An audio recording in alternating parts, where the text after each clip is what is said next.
Later. Okay, so today I want to talk a little bit about self in the adventure of life.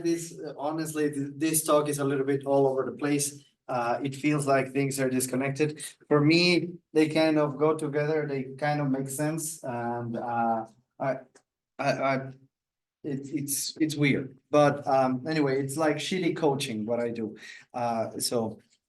As per usual, this talk is based on personal experiences and opinions, and I definitely don't know everything about everything. I ignore everything about everything. So, with that said, take what I say with a grain of salt. And if anything here is helpful for you, I'm glad, I'm happy, and good. That's kind of the intention of these talks. Full disclosure, I have self-esteem issues. I've had them since I can remember. I could say that right now I love myself a lot more than I used to, which is true, but that doesn't mean that I have a solid self-esteem. As a matter of fact, as a teacher, I stopped reading the student comments because if I had 100 positive comments but one negative, it would destroy me. So when you do your COAS, yeah, don't bother leaving me nice comments. I won't read them because I don't read any of the comments. Anyway, so self-esteem, self-loving in itself is a complicated topic, and it is complicated because having self-esteem is seen as ideal, but at the same time, it's seen as something that you shouldn't have, which is weird. In Mexican culture, in particular, that is the case. We are culturally, as a people, we don't appreciate self-esteem. From our history as a country, we are subservient to the Spanish culture. So we are a subservient culture to the Spanish culture. We can see this in little manifestations here and there in the way that we use language, in the way that we use Spanish. As a matter of fact, Mexican people, for example, when they talk with, if you have had the experience of talking with somebody from Spain, they seem even a little bit aggressive. And even in Mexico, we criticize sometimes people in the north. We think that they are also very aggressive, just because they are assertive and because they say things as they mean them, right? In general, in the country, it is bad manners to use the word que when you didn't listen to somebody properly. We have to say mande, which is it comes from giving somebody an order, like give me an order. That is what you're essentially saying with mande, and that is good manners, which is horrible. This comes from the times of the colonies, by the way. It's not something relatively new. It's pretty old, and it is a remnant of our subservient nature. Not all Spanish-speaking countries use mande. If anything, people would make fun of you from other countries if they hear you saying that it's weird. It is weird. And how we see this is if somebody has too much of a self-esteem or has what in other countries would be considered a healthy amount of self-esteem, they are seen as being too proud, as being obnoxious, as being like you're so self-confident, like you're kind of a dick, right? If you think well about yourself. As a matter of fact, when somebody gives you a compliment, you're supposed to kind of reject it. And this is culturally like, oh, come on, don't say that. Instead of saying, oh, thank you. We don't say, oh, thank you. It's like, no, not really. No, I look horrible in these clothes. I mean, like that sort of thing. So you are supposed to love yourself, but you're not supposed to love yourself too much. If you love yourself too much, then you're narcissistic, then you're a dick. Can you love yourself? Should you love yourself? That is a question where it becomes complicated. Society versus perceptions of self-care and self-love and many other things have contradictory messages. In the last few years, there is a lot of emphasis, particularly in social networks, in TikTok and YouTube and things like that, about self-care routines and doing self-care and self-care and self-care. And we have become selfish as well. So a lot of self-esteem in itself brings you or takes you into that. Now, as I told you, this lecture or this talk is, it seems like everything's disconnected. I think it makes sense together. I hope it does. Another issue that is kind of related to this whole thing about self-esteem is social perception. How are people around us perceiving us, and how much we care about how they perceive us is in itself problematic. Because everybody has opinions on different subjects, right? That is the norm. You may have an opinion about a specific topic, but everybody in your friend group may have an opinion that is the opposite to yours. So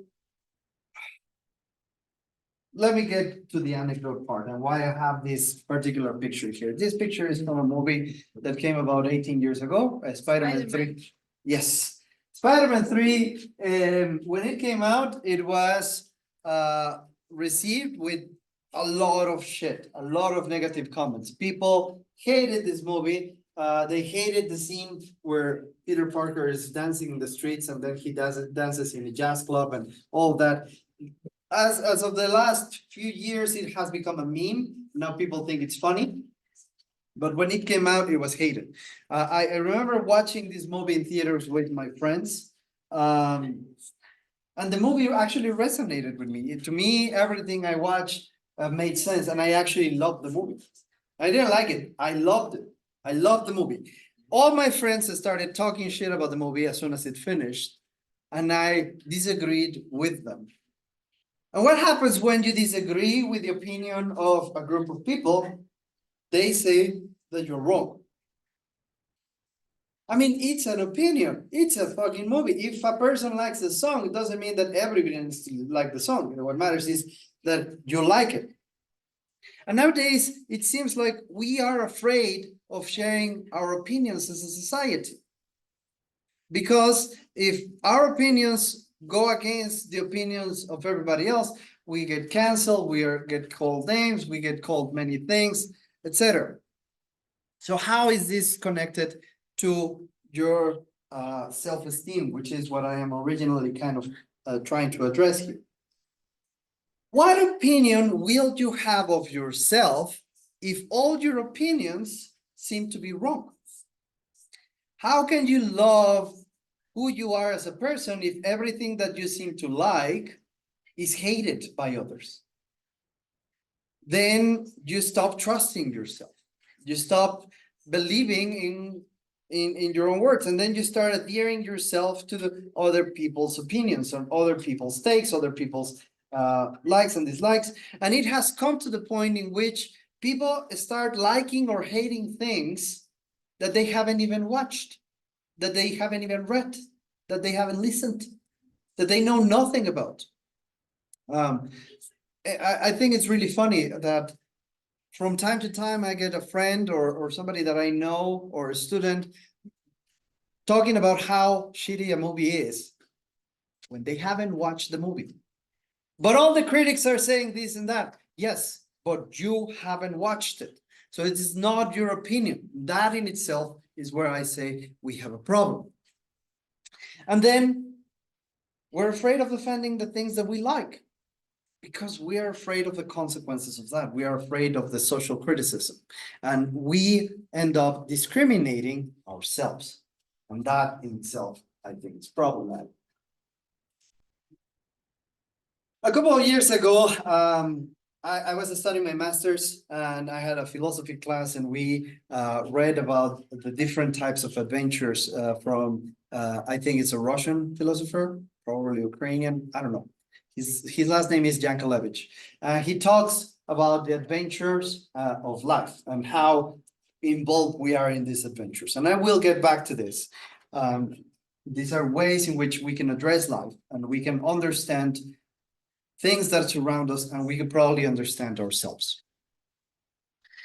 But before going into Yankelevich's take, as I told you, this was a little bit all over the place. I want to talk a little bit about how I went from having no self-esteem to trying to get self-esteem. because that's what I do. That's what I end up doing. And I think it's fine. If you try to have self-esteem, that's fine, right? Fake it till you make it. One of my best friends, when we were I was 19, he was 21. He was my first roommate when I started living on my own. And he gave me a very important life lesson with his personality. And this is what 18 years ago. This is funny because in the last couple of years, I think this idea has become widespread. This idea of being the main character versus being the NPC. That is how we call them, right? Being an NPC is being like a side character. You don't matter. I used to see myself as I like the idea of being the side character to somebody else's story. And my friend, he would always say that he was the main character. And I was like, great, then I am the side character. Perfect, this works.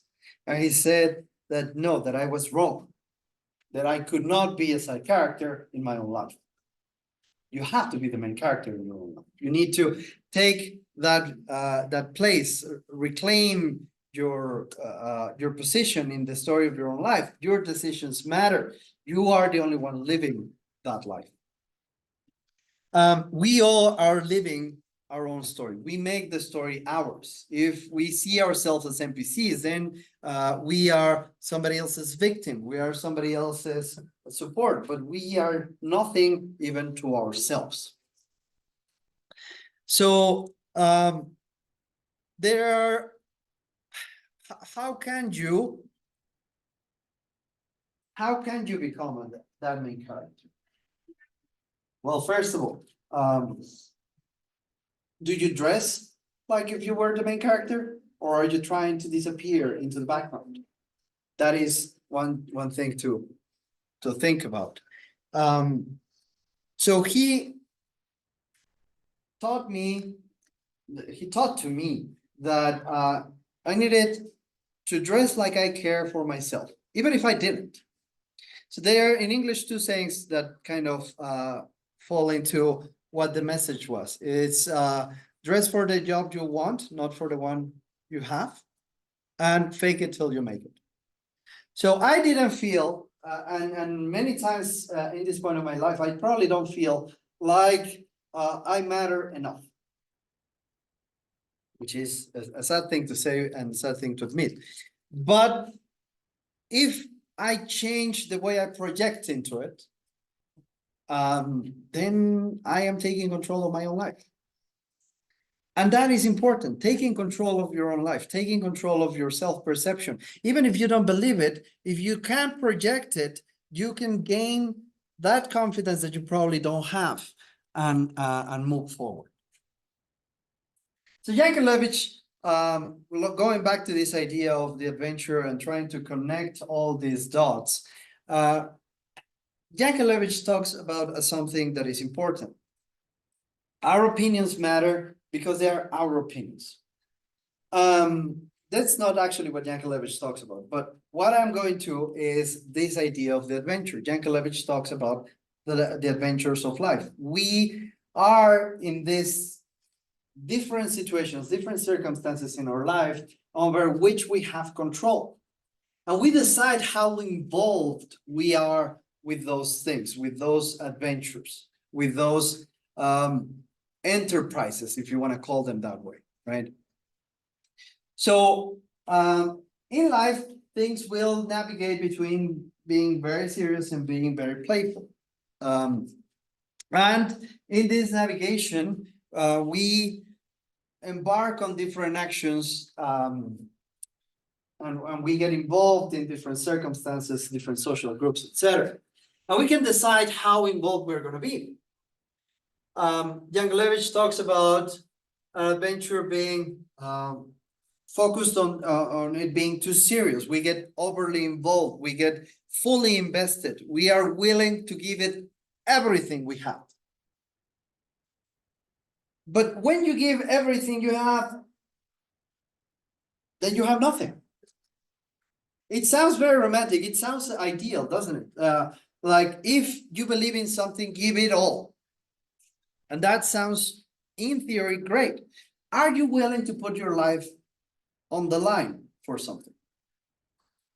Is it worth it? I see like people talking about, for example, issues regarding feminism and LGBTQ plus rights, etc. And I think it's admirable that people put their safety on the line for something they believe in. But at the same time, being that level of selfless is problematic. You are fighting for something greater than you are. I understand that.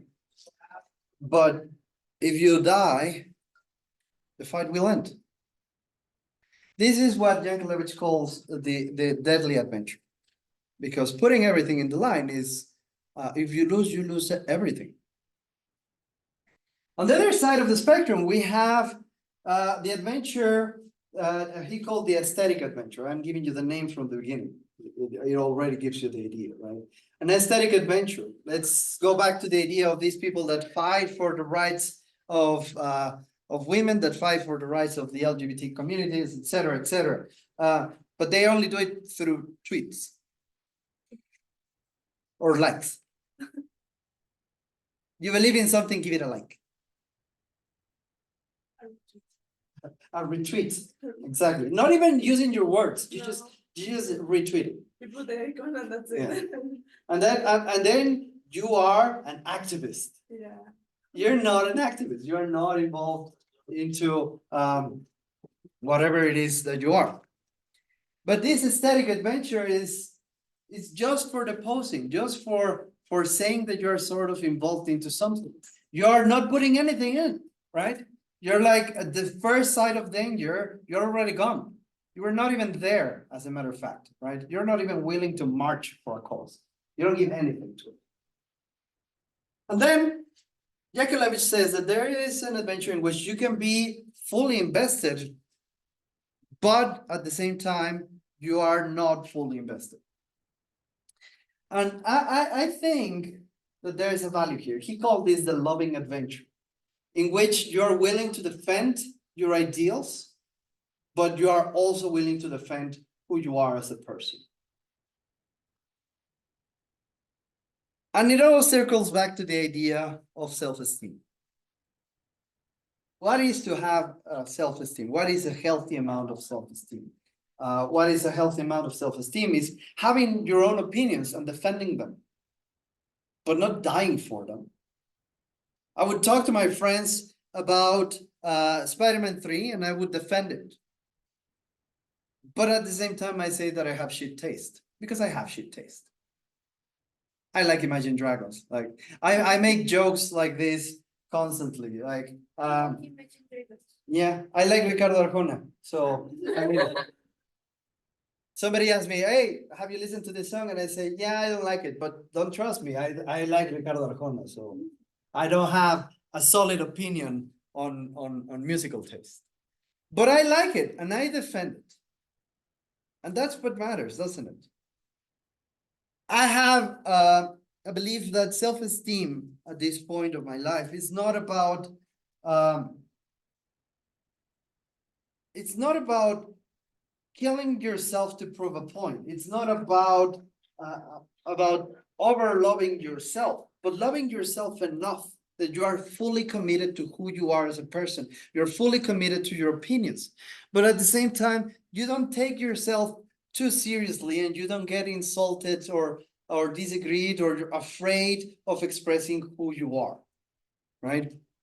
If you're afraid to express who you are, then you're not you. If you are afraid to be challenged in your opinions, or you are so invested in yourself that you cannot see beyond you, then you're probably narcissistic.